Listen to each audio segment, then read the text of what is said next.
I searched every local pizzeria for these missing animatronics. Baby entered in the spring trap. I even searched local Italian restaurants. But then, an idea came to me. Alright, which device am I going to use here? Which weapon am I going to use? Ooh, that's nice. That's not a bad choice. I'll get back to this one, maybe. The Master Sword? No, it's foam.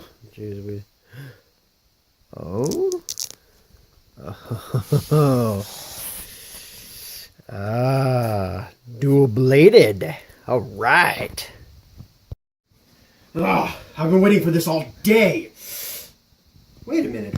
What am I doing? I could always just bring the animatronics to me, like I did this pizza. It's brilliant. It's brilliant! Now, of course, when I say bring the animatronics to me, I of course mean play Pizzeria Simulator, where you build a pizzeria and bring the animatronics to you.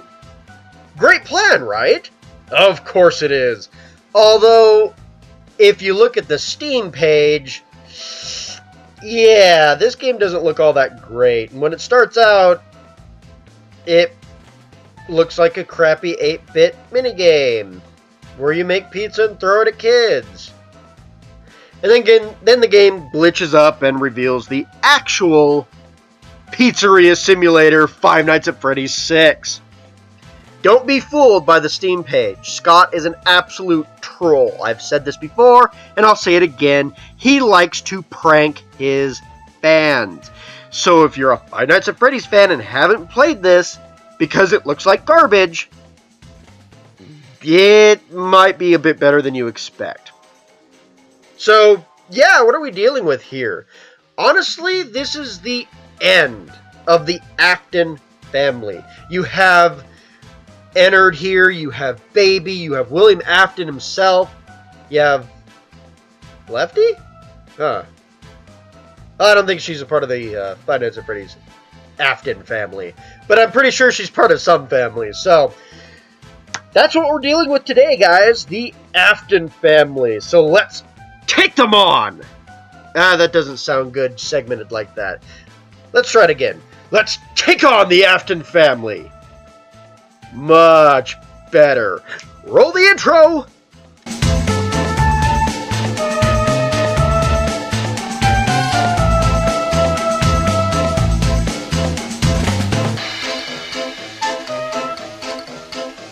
So the plot of Five Nights at Freddy's Pizzeria Simulator is simple. You're trying to run an established pizzeria, but it's prom night for all the surviving animatronics. You need to gather them all up in one place while also trying not to be sued. It's a quick balance of story, and I love it. How's that? Not prom night? Oh. Okay. It turns out that you're actually running a pizzeria, and you're supposed to gather all the animatronics in one place to burn them. Yeah, that's the good ending anyway. If you don't have all the animatronics by the end of the game, you fail. Or get a different ending. It's hard to say. But, yeah, that's pretty much it. It kind of ties up loose ends. There's a few secret story pieces that I'll get into in a bit. But, yeah. Other than that, not really much of a story. So, let's move right on to characters. You have Molten Freddy, Scrap Trap. Is that his name? Scrap Trap? Scrap Spring Trap? Nah, it's Scrap Trap.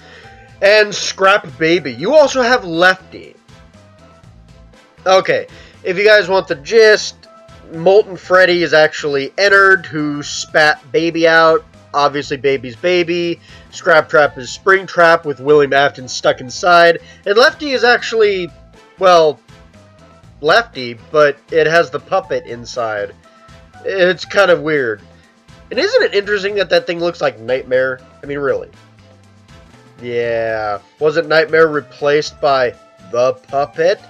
Oh, something's off there, but well, I'll get into that in a bit too. I'm going to kind of save the theories on this one, let you guys decide what you want to decide. But, yeah, that's pretty much it. We also have the narrator who's talking to you. We have all the new animatronics that you can put in your store. They're kind of characters, right? Yeah. You also have Helper, or Helpy, or whatever you want. He's basically a miniature plush version of Funtime Freddy. And he's adorable. You can also break his neck. Ouch. But yeah, there you go. Unfortunately, if you're not a fan of Five Nights at Freddy's already, none of this is going to help you get into the series by any means, because you're going to have no idea what the hell is going on. But there you have it. It's okay. Like, it's not bad, but I really dislike the idea that you have to know everything else about the series. At least have played Five Nights at Freddy's 3 and Sister Location, or else you're just going to be utterly lost. So, yeah. Kind of a okay-ish start. The characters are great because they are terrifying looking, that's for sure. But the story itself is confusing if you don't already know what's going on. Which, if you already know what's going on, then you probably have already played this game anyway. But that's beside the point. Let's move on to gameplay. So, gameplay. Did you guys like those cool cameras that most of the Five Nights at Freddy's games had? Yeah? Well, guess what? They're not here. In fact, this game is more reminiscent of Five Nights at Freddy's 3, which I've already kind of cited as being the worst Five Nights at Freddy's game to that point. Actually, up to this point, believe it or not. But, yeah, Five Nights at Freddy's 3, without cameras. Oh, and you get to do homework. Print flyers, plunge toilets, while you're standing there waiting for animatronics to come kill you. Again, like Five Nights at Freddy's 3, if your office is too loud, they attack. It's horribly bare bones. I'm not gonna lie. If I wanted to play a grid-based game with paperwork on it, I'd just go to Minesweeper. So, the Five Nights at Freddy's part of this is a bit mediocre. But what about the Pizzeria Simulator? Well, unfortunately, that's also incredibly bare bones. I don't know why all the spin-offs of Five Nights at Freddy's, which this is a spin-off, but it's kind of not, but it kind of is, are just so bare bones. Like, they're not bad. They're just kind of plain. Basically, you set up the pizzeria, and there's definitely some strategy here, but you can honestly cheat the system and just get however much money you want. And there's not a whole lot of room for customizability. Oh, I said that horribly. Anyway, there's things you can do, there's things you can buy to increase revenue, sure, and not get sued, great, but yeah, there's a bit of a strategy here, and don't get me wrong, it's not bad. It's actually really good. But it's kind of bare bones at the same time with what you can do with the actual pizzeria itself. And, you know, if you like this strategy part of running a pizzeria, you're going to be golden. But if you just want to design your own pizzeria, even with unlimited money, there's only so much you can do with it. Which is a shame, really, but, what are you going to do? The minigames you can play in the pizzeria are fun, though.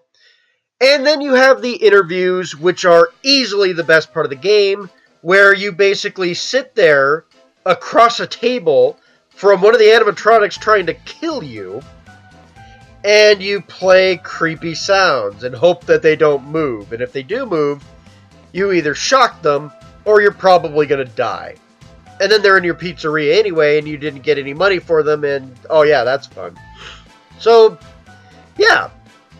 Gameplay is unfortunately, for the most part, just a bare bones experience. Minesweeper's probably better. I'm better at it, that's for sure. But you do have these really cool and really intuitive interview segments, which are easily the highlight of the game. Like, if you're looking for a horror experience, that's kind of where you want to go. But this also kind of goes into level design. Each night is fundamentally different if you want it to be different. You don't have to salvage animatronics. You can just throw them back in the alleyway where you found them and make the nights easier. You don't get the best ending where they all burn. But, you know, other than that, it's pretty much the same game. You can just make your nights easier by not having these animatronics. They're lawsuits anyway. Come on, let's face facts. But, yeah, since you can choose not to do the interviews, you can basically make your nights really easy. Or really boring, depending on how it goes. And, yeah, unfortunately, the levels, they're okay. Each animatronic works fundamentally different. But it just kind of feels all the same since you can't really view progress of which animatronic is moving faster or slower. You just kind of have to know. So, I don't know. Once again, I hate to use the word bare bones like 5 more times, but that's kind of what you're getting here. Let's go talk about the secrets for a while, shall we? So what kind of secrets and side quests do we have here? Is there hidden lore around? Well, actually, yeah. There's multiple endings in this game. It's not just the good or bad ending. You can get all sorts of crazy endings, like getting sued and getting bankruptcy, which doesn't add anything to the lore, but there you go. And, yeah, you can also find some secrets here and there. You can get the insanity ending for accidentally finding files and blueprints of animatronics. You can find everything and get the lore keeper ending, which gives you a secret picture at the end. Or you can just burn the animatronics, one way or the other. You can find secret lore bits in some of the minigames that you can play in your, well, pizzeria. If you go and buy these certain games, you can actually play them and find secrets within them that kind of expand the lore, but in a direction that's a bit confusing naturally, because why not? And yeah, from Candy Cadet talking in a particular riddle of a story to, well, a secret kart racer minigame within a minigame kind of thing, to figuring out how Springtrap lures children from a fruit maze. Yeah, it's all there. So, there you go. Let's dive into overall here. So, overall, can I recommend this game to anybody? Well, yes and no. If you're a FNAF fan, I highly recommend you go and try out the game. You, devious Five Nights at Freddy's fans, will get the most enjoyment out of this game. Finding all the hidden lore, playing the bare bones version of FNAF 1. Yeah, there you go. And the game is free. It's, as I stated before, it's kind of a troll. It doesn't look like it's going to be all this intuitive, but it is. It's awesome. But, yeah, that's basically it. If you're kind of new to the series and you want to try it out, you might think that, oh, hey, the game is free. Maybe we'll start here. And I don't recommend that. When it comes to gameplay, when it comes to story elements, I think this is probably the lower end of the scale on the Five Nights at Freddy's. I think this is honestly a bit more depressing than Five Nights at Freddy's 3. The game is unfortunately mediocre. There's a bit more to it than that, but for the most part, yeah, unless you're a diehard Five Nights at Freddy's fan, you're not going to get a whole lot of enjoyment out of this game. Like, 6 out of 10, probably around the same amount of enjoyment as Five Nights at Freddy's 3, but I think Five Nights at Freddy's 3 was still a better game. So, yeah, there you have it. I think this is probably the low end of the spectrum when it comes to FNAF games. And when it comes to the Pizzeria Simulator game, I also think it's kind of a lower end. The Pizzeria Simulator part I find funner. I think it's more enjoyable overall.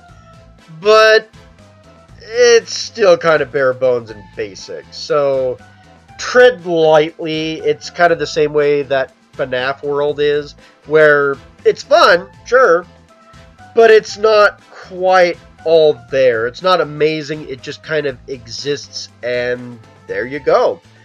So, yeah, that's basically all I have to say about the game. I had my fun with it. There are fun moments, like I said. It's not a bad game. It's just a basic game. It's as basic as a Five Nights at Freddy's game as you could possibly get, with some added, very basic Pizzeria Simulator aspects, and really good interview segments for some odd reason. I mean, that's definitely the new part of the game, and that's probably the best part of the gameplay. And the rest of it is okay to pretty good. I think the secrets are really good in this game. The story is about as basic as you can get, and the characters, I mean, they all look great. They all act about the same, and yeah, they're basically Five Nights at Freddy's animatronics, just like they are in any other game. So, there you have it. That's my opinion of Pizzeria Simulator. I really wanted to review this game because not very many people are talking about it other than diehard Five Nights at Freddy's fans. And you know the ones on YouTube. You know them. You know them. But, yeah, there's an actual straight-up review of Pizzeria Simulator. It might not be what you guys expect, but there you have it. Next time on Sauron Takes On, I'm going to be diving into a different game series for a while. I might come back to this when the custom night for Pizzeria Simulator is released. It looks interesting. It's Five Nights at Freddy's goodness. It looks like it's going to improve on the gameplay aspects and have gameplay from all the other games, which looks interesting. I might give it a try. But until then, I'm going to go to another game series. This time, it's Mad World. And its lesser-known sequel, Anarchy Reigns. Oh yes, it has a sequel. It's time to dive into some Platinum games, huh? We'll see you guys next time. Take care, my minions.